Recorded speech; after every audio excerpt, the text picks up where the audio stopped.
where news comes first. This is ABC 7 Extra. Good evening, I'm Saul Saenz, and this is ABC 7 Extra Sunday edition. Thank you for permitting us into your homes as you prepare for the work week.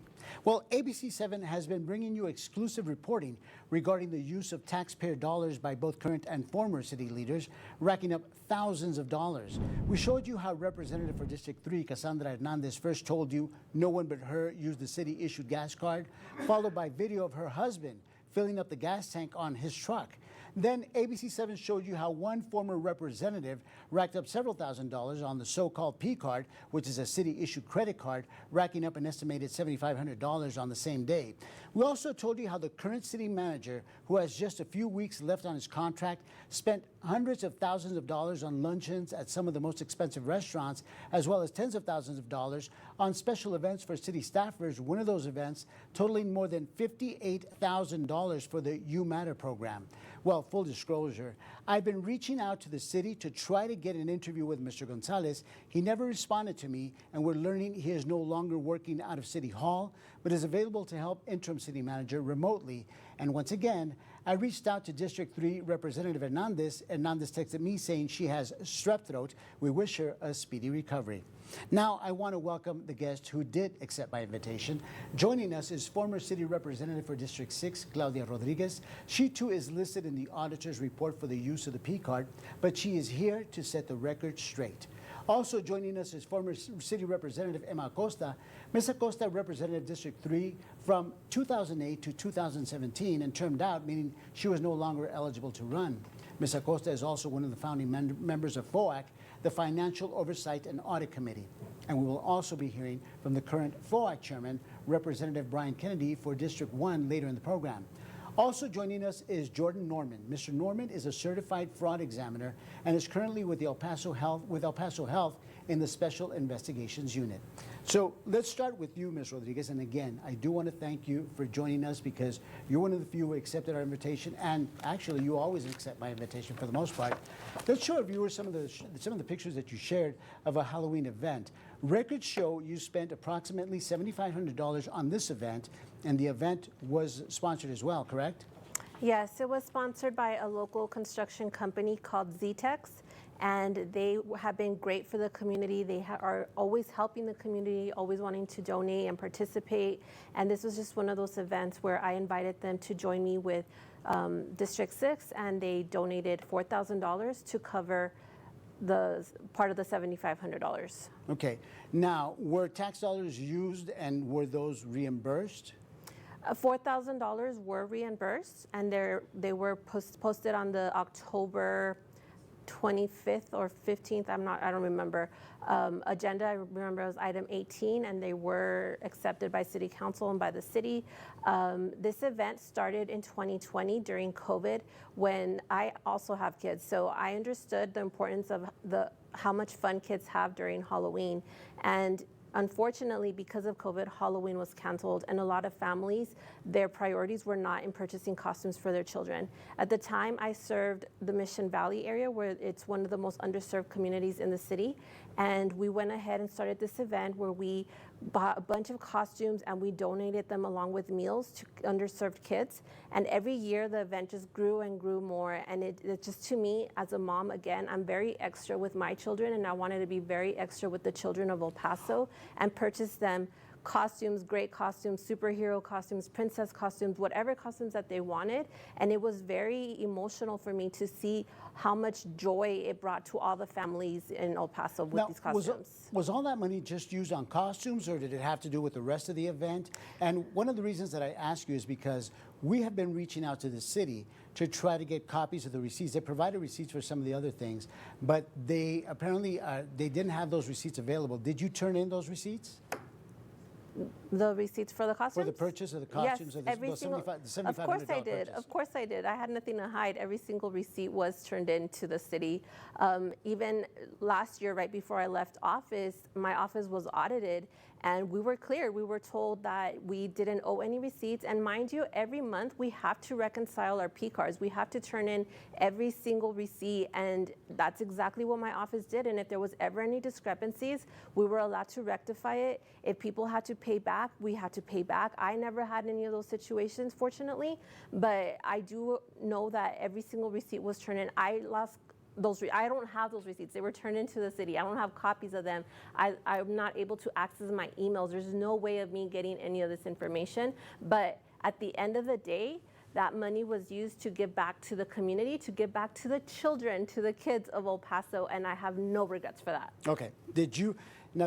Were all those Halloween costumes given out to all of the children there, or were any of the items returned to the store? No, actually, no. So what happens is they were all pretty much given away, but I did have this event with District 8 Representative Cecily Zaraga, and she held the event, a very similar event in Segundo Barrio the following week. And I went ahead, whatever we had, very little that we had left over, we donated to District 8 so that they can have even more costumes for the children of Segundo Barrio. So none of it was returned to the store? No. Okay. Ms. Acosta, since you served as city representative for District 3 from 2008 to 2017, what were purchasing policies when you were in office, and have you ever seen anything like this where so much money, hundreds of thousands of dollars, are coming into question?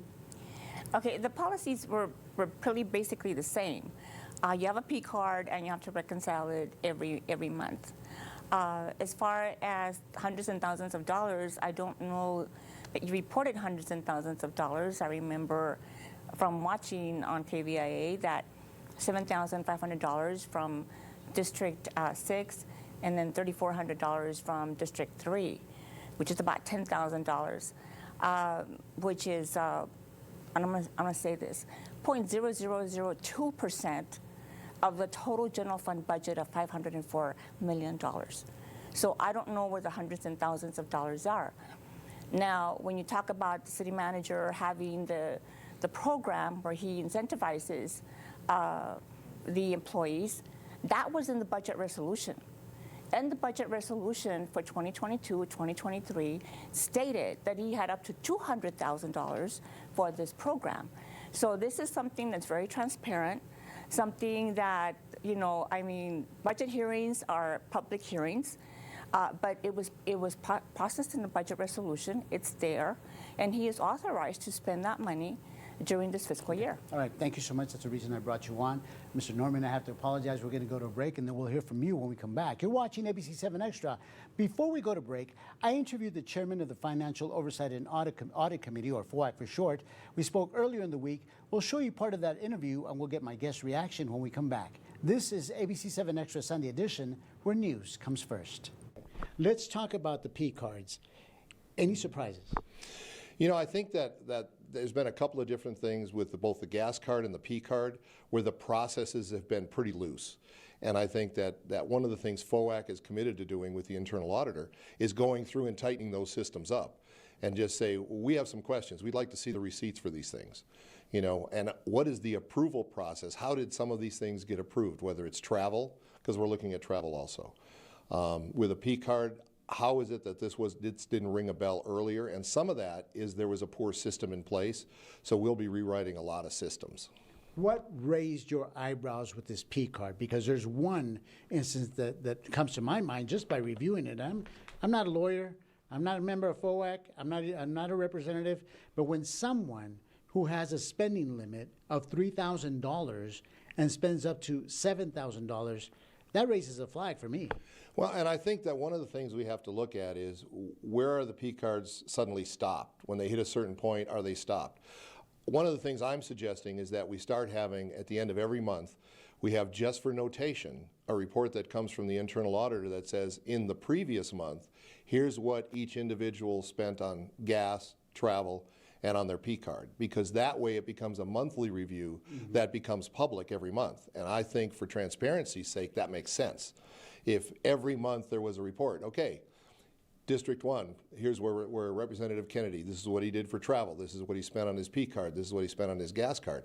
I don't have to worry I don't have a P card. I have refused it, and I don't have a gas card. I mean, I have a gas card, but it's never been used. Well, you're talking about moving forward, though. But let's Yes. talk about what you've seen so far.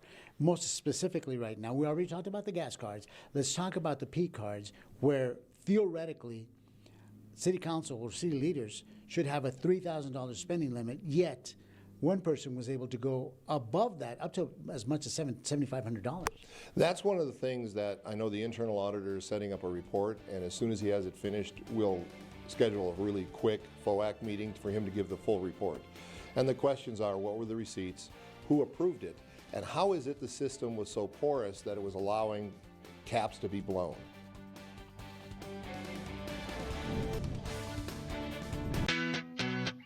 Fact: $3.99 is equal to the sum of 2 beef patties, 3 slices of cheese, 2 pieces of Texas toast, and 1 side of tots or fries. Yeah, not to brag, but we're like really good at math. Sonic $3.99 grilled cheese double burger and tots deal.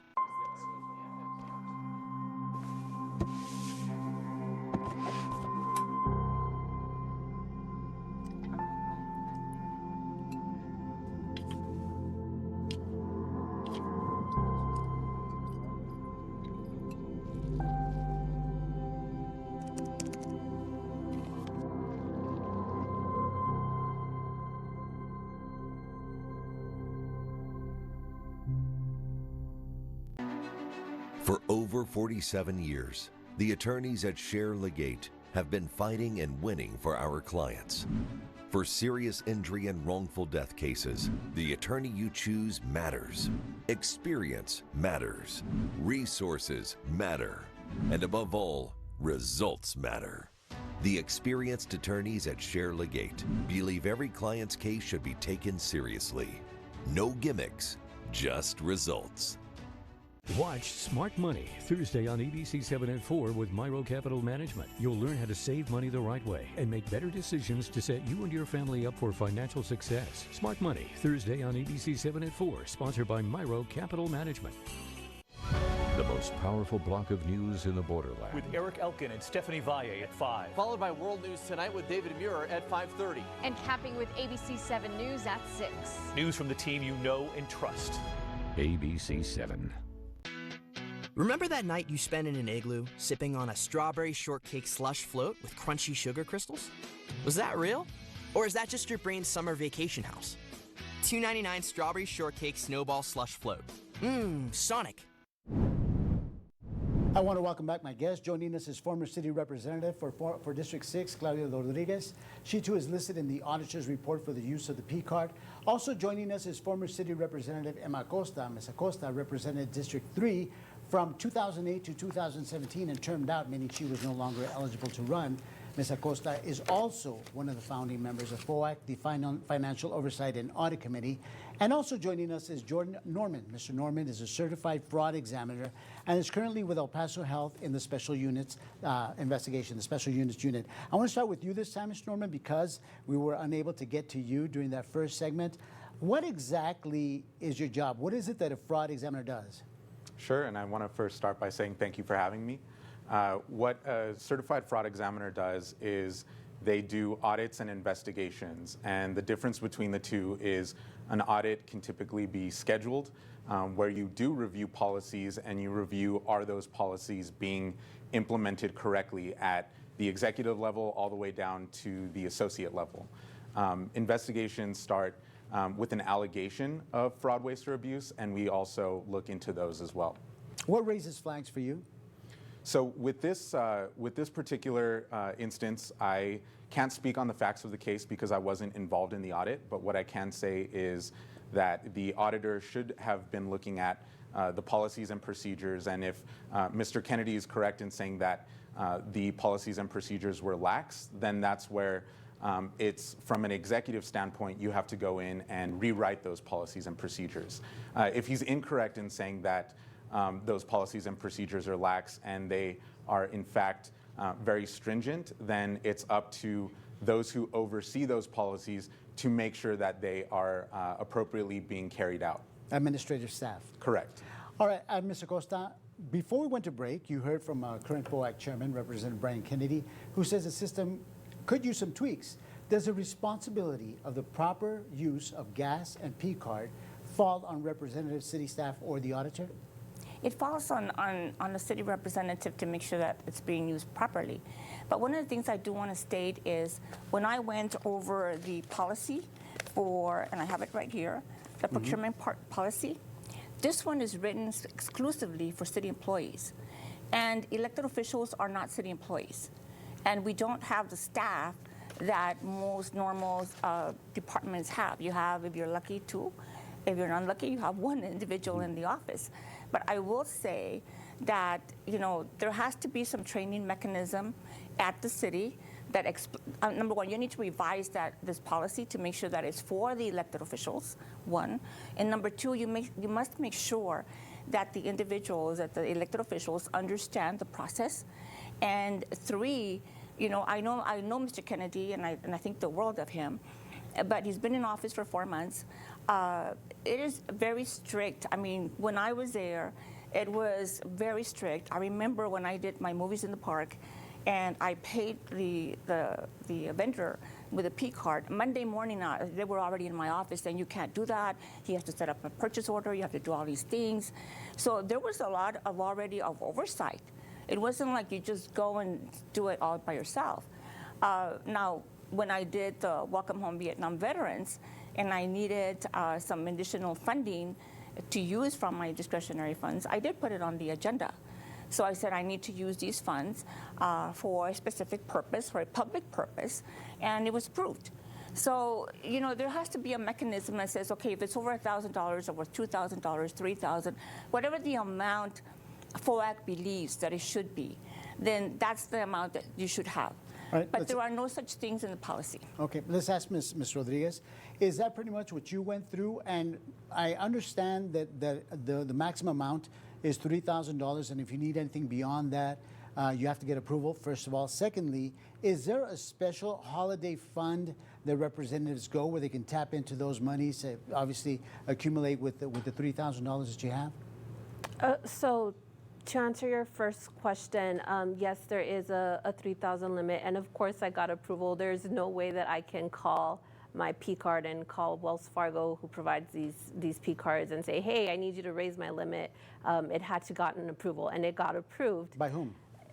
By city staff. It was approved. So I went ahead, and that's because they had already received the $4,000 check donation, and I needed to purchase the costumes that day because we were having the event, I believe, like 2 days later or something like that. So in a situation like this, if city staff have already approved the obviously the higher amount, higher than $3,000, is it incumbent upon them to report that ahead so that obviously there's no questions like this one right here that we have right now? I mean, I'm pretty sure that this whole thing was settled back when we had the event.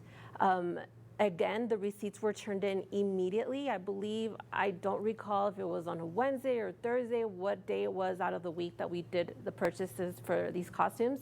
But the receipts, the check, everything was turned in immediately.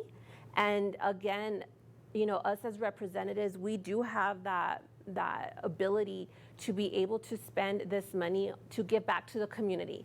And this money was not being spent on personal use. It was being given 100% back to the community. In this situation for me, it was being given back to kids in El Paso.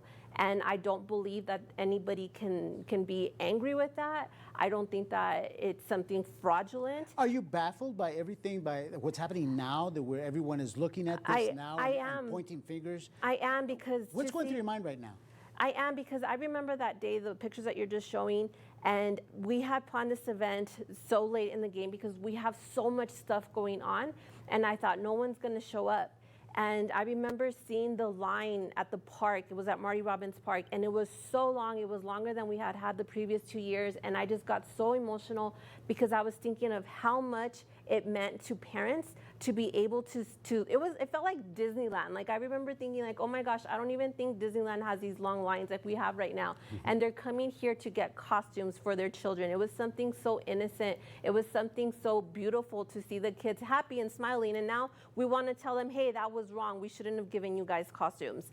And so for Representative Kennedy, if he doesn't want to have a P card, you know, that's his prerogative. But you know what? It was being used to give back to the community, and every single rep that uses that P card is to give back to the community. One more thing I want to mention is that my office, District 6, when I left, we had over $100,000 in discretionary funds. No other office in the district, in the entire city council can say that they have that much money. Each year, the city council's allocated $10,000. And me and my predecessor, Claudia Ordaz, we were able to grow that to over $100,000. And that money was not being used, and it's there, and it belongs to District 6. Okay. We're going to take another quick break. You're watching ABC 7 Extra. Once again, before we go to break, we hear from District 1 Representative Brian Kennedy once again. We reported earlier in the week that Mayor Oscar Leisha believes the city auditor may have been harassed and pressured to change records, which could spell trouble if that actually happened. Let's listen. An even bigger concern to me is, was there influence put on the internal auditor to try and change the report? I don't believe he changed a word, because he wouldn't. But he also should not be under pressure to change anything. He needs to be independent. Would that make it criminal? If somebody was attempting to influence his report, the potential criminality is there. Not just simply influence the report, but change it altogether. Depending on how far somebody went, there could be serious concerns legally that, you know, he has to be an independent auditor. He's structured as an independent auditor. And I would hope that we at the FOAC and at City and City Council, we're his shield to allow him to work freely and then bring us the answers. We don't direct him, we don't skew it, we don't get him to change anything. That to me is as serious as the breach of the systems. You brought up something very important, and I know I wanted to end the conversation, but now you brought up something important. Because you are a criminal defense attorney, and he is pressured, or presumably pressured, and he's an independent auditor, he can file charges. You know, I don't know what remedies he would have I know that he could file probably an ethics complaint. He may be able to file, you know, some other charges. But I would say that you know, I'm going to support whatever Mr. Calderon's decision is, either to file a complaint or not. And I don't intend to try and speak to him about it till he tells us what he wants to do. Are the gas cards and the P cards just the tip of the iceberg as to how money was misspent? I think that if you look at a system and you find systems lacking or not implemented, it could be indicative of other issues, and we're going to keep looking till we find if that's true or not. Vitalant is bringing first responders and community together at the Respond to the Call blood drive, June 9th through the 11th at Cielo Vista Mall in El Paso and Mesilla Valley Mall in Las Cruces. Enter to win a $10,000 prepaid gift card. Respond to the call and save a life. For more information, visit Vitalant.org. Our mission and our promise to our clients is that we're here for you. We do personal injury, and we do personal injury right. We care about you, we care about your case, no matter how large or small. Come to the law office of Michael Gopin and you will be taken care of. And we will strive to do the best we possibly can for your case and for your family. Trust in us and we will trust in you.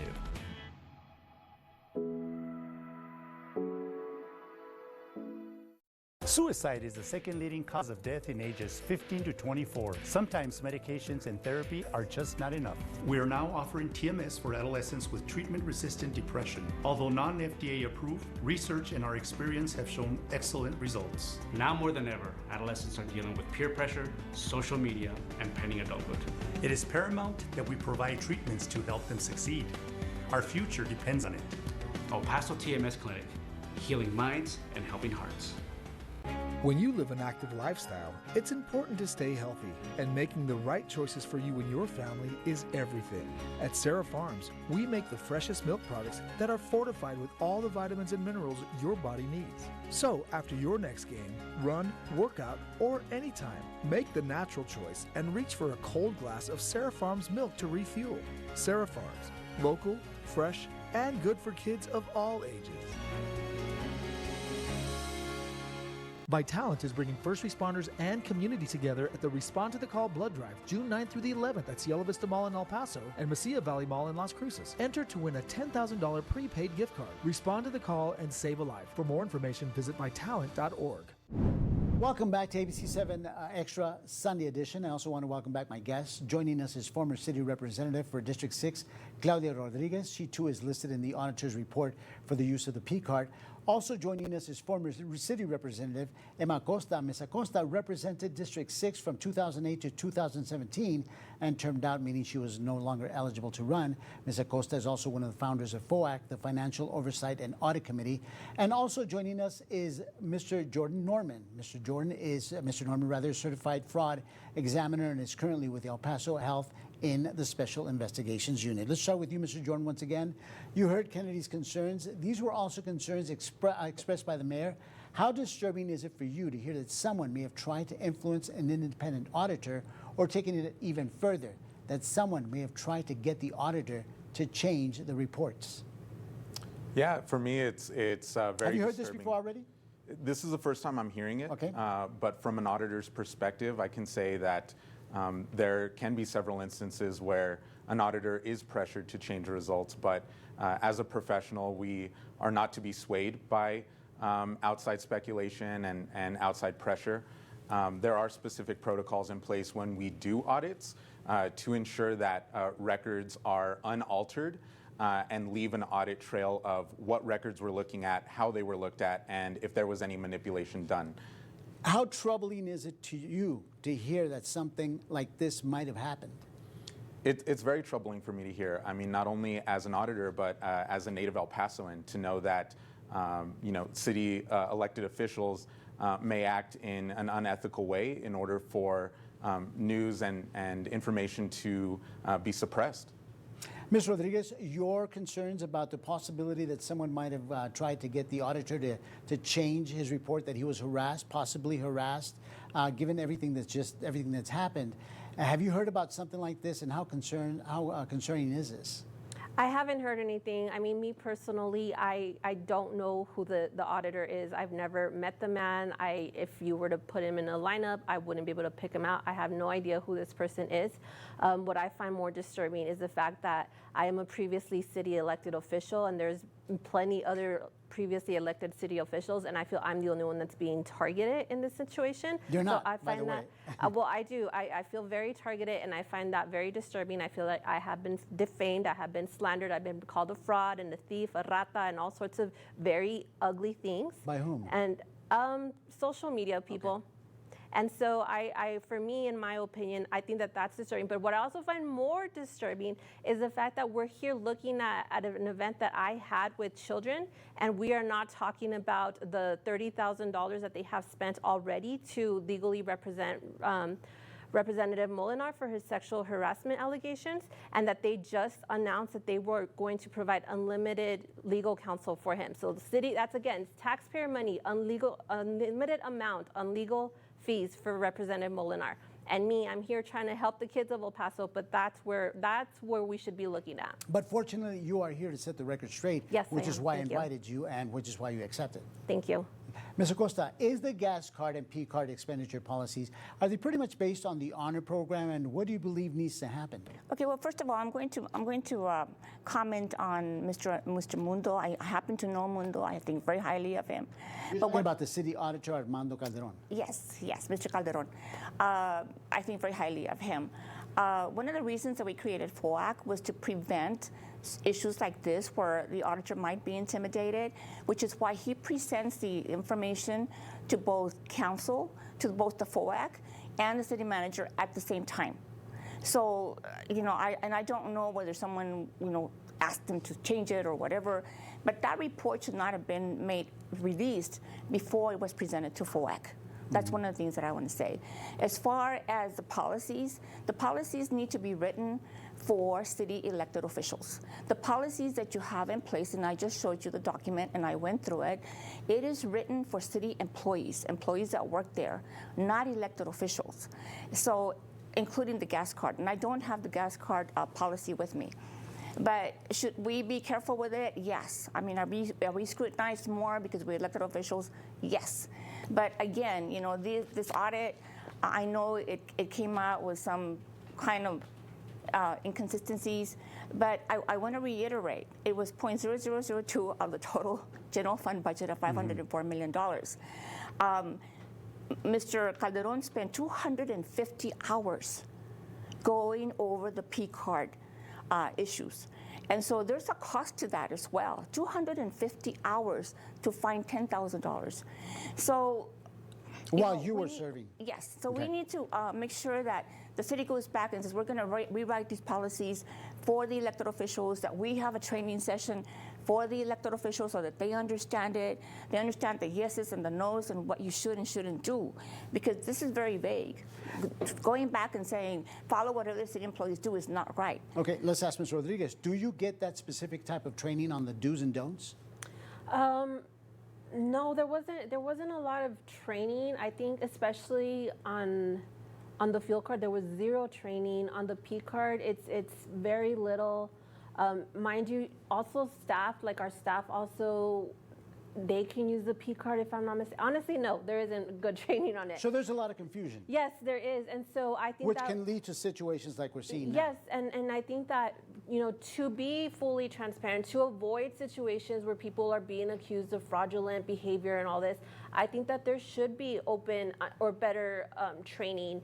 And I think that everything that Ms. Acosta is saying, she's absolutely 100% correct. The policies that exist for city staff and city staff only, and it's not very clear on the elected officials, and yet we're the ones that are highly scrutinized. I'm not saying that I think we should just open this up and let people spend whatever they want. I just think that there does need to be better training and avoid future confusion, avoid future scandals, and trying to see what is there when I don't believe that there's much there. Okay. Thank you so much, Ms. Clara Rodriguez, Ms. Emma Acosta, and Mr. Jordan Norman. Thank you so much for taking time to talk to us on this Sunday evening.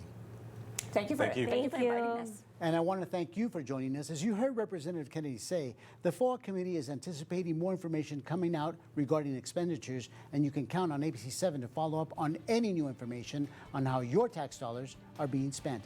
In the meantime, remember, you have the power to ask for information as well if you feel your tax dollars are being misspent by the people you put into office. I'm Saul Saenz, and this has been ABC7 Extra Sunday Edition. Good night y buenas noches.